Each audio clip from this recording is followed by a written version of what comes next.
Welcome to Post-Colonial Space. I'm Masood Raja. And today I'll continue my conversation on the pedagogy of the oppressed.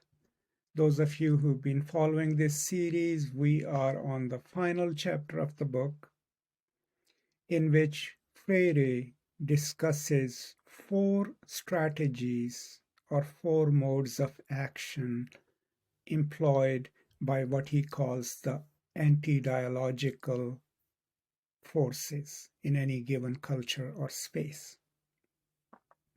And then towards the end of the chapter, he gives us 4 corresponding actions and modes of praxis that are in direct response to these anti-dialogic movements or practices of the dominant groups. Now, we have so far discussed conquest, divide and rule,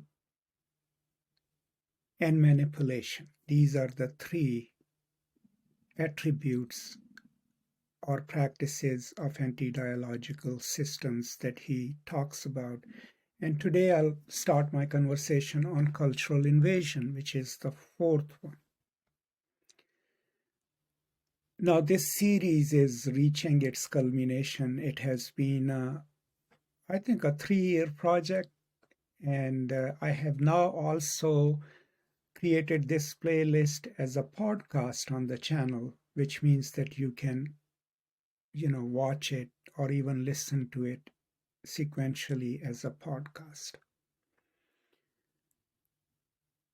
So today I'll just be covering from middle of page 152 to page 154. And as always, I'll first read a few passages and then come back and unpack them and share whatever little I understand about them with you. So let's read and then we'll talk about it. Thank you. The theory of anti-dialogical action has one last fundamental characteristic: cultural invasion, which, like divisive tactics and manipulation, also serves the ends of conquest.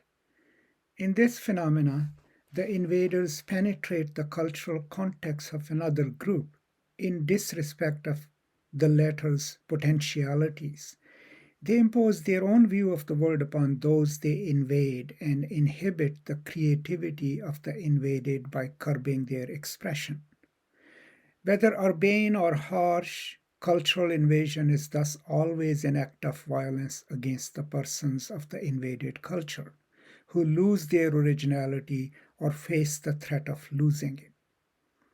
In cultural invasion, as in all the modalities of anti-dialogical action, the invaders are the authors of and actors in the process. Those they invade are the objects. The invaders mold, those they invade are molded. The invaders choose, those they invade follow their choice, or are expected to follow it. The invaders act, those they invade have only the illusion of acting through the action of the invaders. All domination involves invasion, at times physical and overt, at times camouflaged, with the invader assuming the role of a helping friend.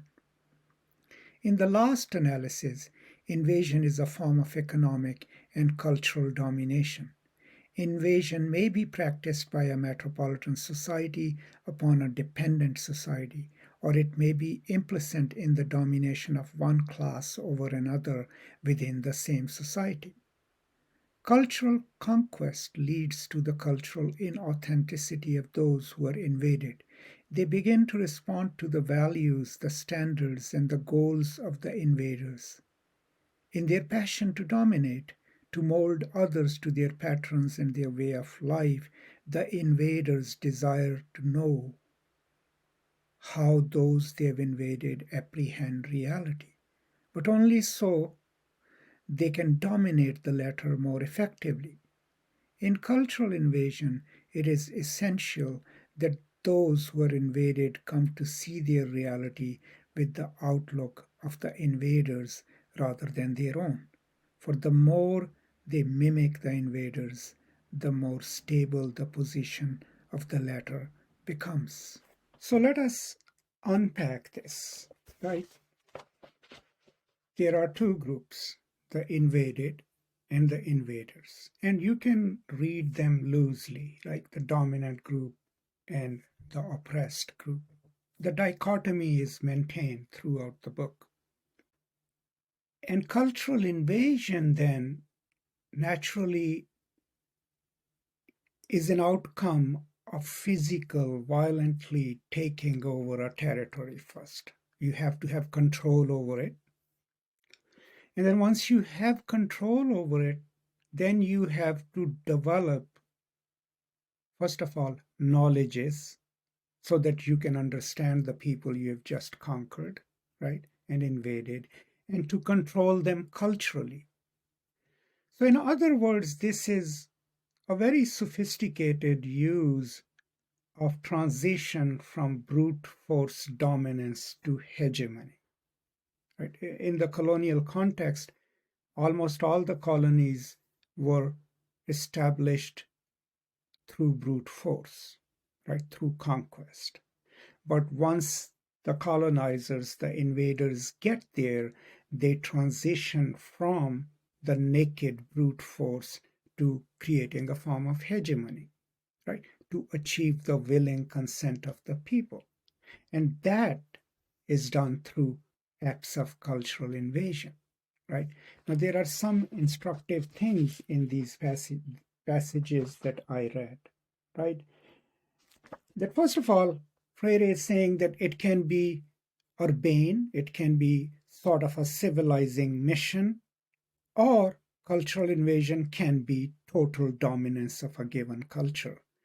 But the aim for the invaders, right, is to produce a people, a subjugated people, who start seeing themselves as naturally inferior and start seeing what the invaders brought, what the conquerors brought as better way of life, as better knowledge, right?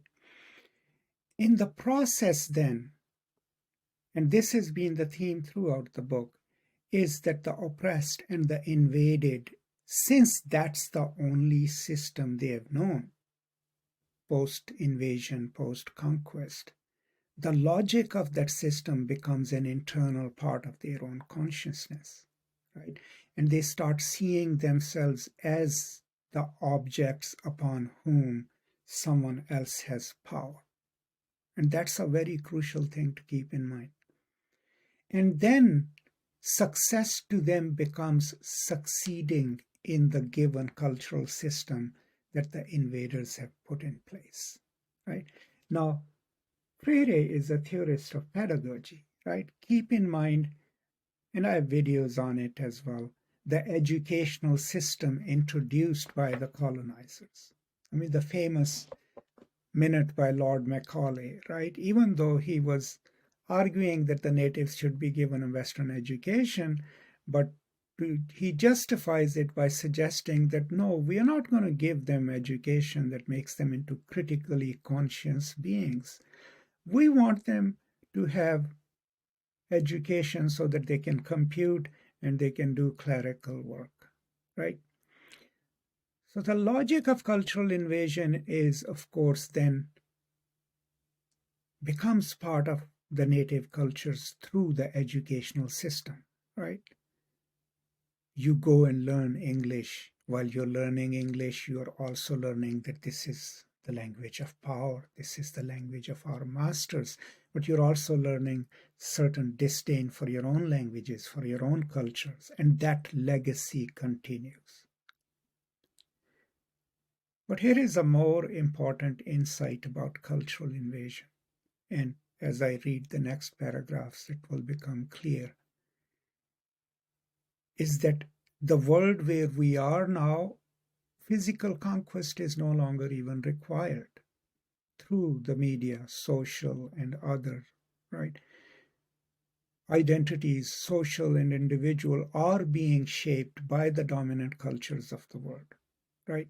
And people, some highly educated people, will share with you opinions about themselves and about their own culture as being inherently and naturally inferior, right? And that is what cultural invasion does. It does the hegemonic work of empires, of the invaders, because it creates within the souls of the conquered and invaded this etching, this inscription of belief in the system as implemented and their subservient and minor role in it. Now, I know it's painful to think like this, but it is important to think like this because without realizing it, no praxis of resistance and freedom can develop. So, this is what I understand by this paragraph. Now, there is a footnote in this paragraph, which is footnote 29. Let me read it and then I can talk about it a little. So, this footnote appears on page 153, but only so they can dominate the letter more effectively. So, this is what is the cultural work that the invaders do. And the footnote is, to this end, the invaders are making increasing use of the social sciences and technology, and to some extent the physical sciences as well, to improve and refine their action. It is indispensable for the invaders to know the past and present of those invaded in order to discern the alternatives of the latter's future and thereby attempt to guide the evolution of that future along lines that will favor their own interests. So, studying the conquered cultures. I mean, think of it. The British produced huge volumes on India, categorized people according to regions, tried to learn how does this culture work, that culture work. I mean, some of that work was done by really sincere Orientalists, but the purpose was to know the people you have conquered so that you can manipulate them better. The worst thing is that then those people from those cultures, when they go and study anthropology, go and study other social sciences, those are the studies that they are learning, right? And then that becomes their own view of their own culture. There is a huge psychological trauma there, a break with your own people, with your own culture. And you can see the ramifications of it today in India, Pakistan, and any other colonial societies where highly educated people will have highly stereotypical and disdainful views of their own people. So these are some of my thoughts on the passages that I just read. Let's read a little more and then we'll talk about it. For cultural invasion to succeed, it is essential that those invaded become convinced of their intrinsic inferiority. Since everything has its opposite, if those who are invaded consider themselves inferior, they must necessarily recognize the superiority of the invaders. The values of the latter thereby become the pattern for the former. The more invasion is accentuated and those invaded are alienated from the spirit of their own culture and from themselves, the more the latter want to be like the invaders, to walk like them, dress like them, talk like them. The social I of the invaded person, like every social I, is formed in the socio-cultural relations of the social structure, and therefore reflects the duality of the invaded culture. This duality, which was described earlier, explains why invaded and dominant individuals at a certain moment of their existential experiences almost adhere to the oppressor thou. The oppressed I must break with this near adhesion to the oppressor thou, drawing away from the latter in order to see him more objectively at which point she critically recognizes herself to be in contradiction with the oppressor. In so doing, he considers as a dehumanizing reality the structure in which he is being oppressed. This qualitative change in the perception of the world can only be achieved in the praxis. Cultural invasion is, on the one hand, an instrument of domination, and on the other, the result of domination. Thus, cultural action of a dominating character, like other forms of anti dialogic action, in addition to being deliberate and planned, is in another sense simply a product of oppressive reality. For example, a rigid and oppressive social structure necessarily influences the institutions of child rearing and education within that structure. These institutions pattern their action after the style of the structure and transmit the myths of the latter. Homes and schools, from nurseries to universities, exist not in the abstract but in time and space. Within the structures of domination, they function largely as agencies which prepare the invaders of the future. The parent child relationship in the home usually reflects the objective cultural conditions of the surrounding social structure. If the conditions which penetrate the home are authoritarian, rigid, and dominating, the home will increase the climate of oppression. As these authoritarian relations between parents and children intensify, children in their infancy increasingly internalize the paternal authority. Okay, so in these paragraphs that I just read, Freire is still trying to explain cultural invasion and its significance.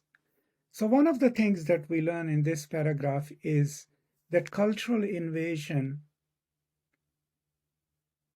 is done through dominance, right? But it is also the product through which dominance is achieved, right? So, all of these four characteristics of the anti dialogical system that we are talking about, of course, they are interconnected. But he's now moving into Erich Fromm,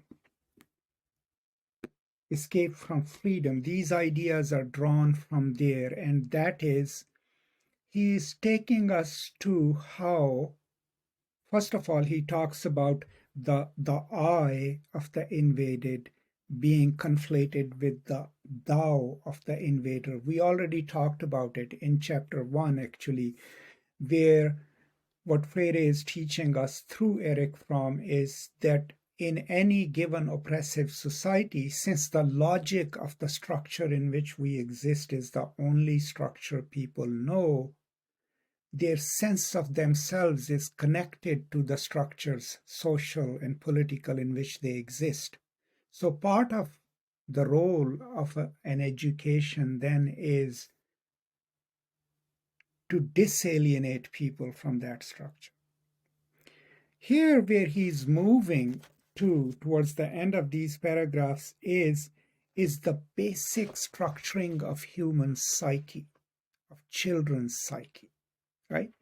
And what he's trying to then suggest is that whatever structure exists outside the household, social, political, shapes in one way or the other the dynamics within the household where children are raised.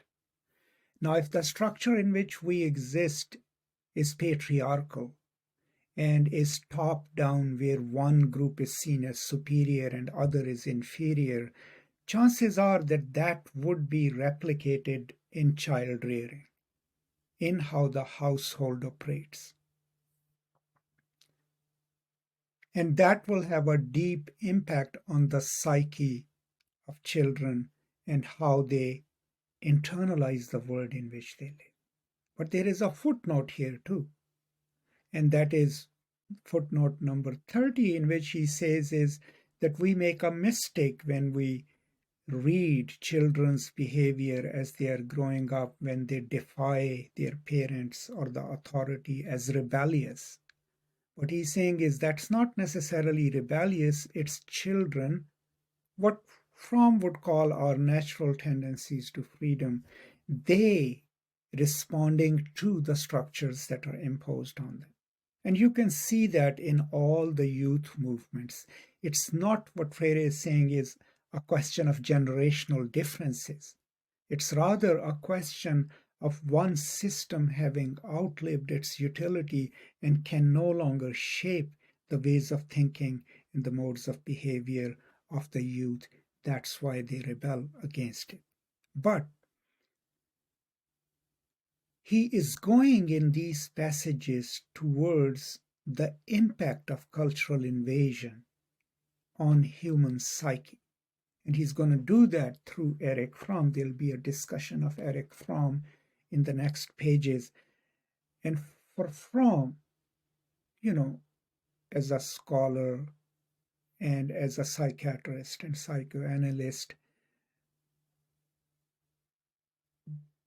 the possibility of freedom is deeply connected to reflection and to praxis and to knowing first, knowledge and love. He has a book on love. Knowing the world in which we live and how it shapes is crucial. And that has been the project of Pedagogy of the Oppressed, that unless we question the very matrix in which we live, the very system that has been created through manipulation, through divide and rule, through conquest, and now through cultural invasion,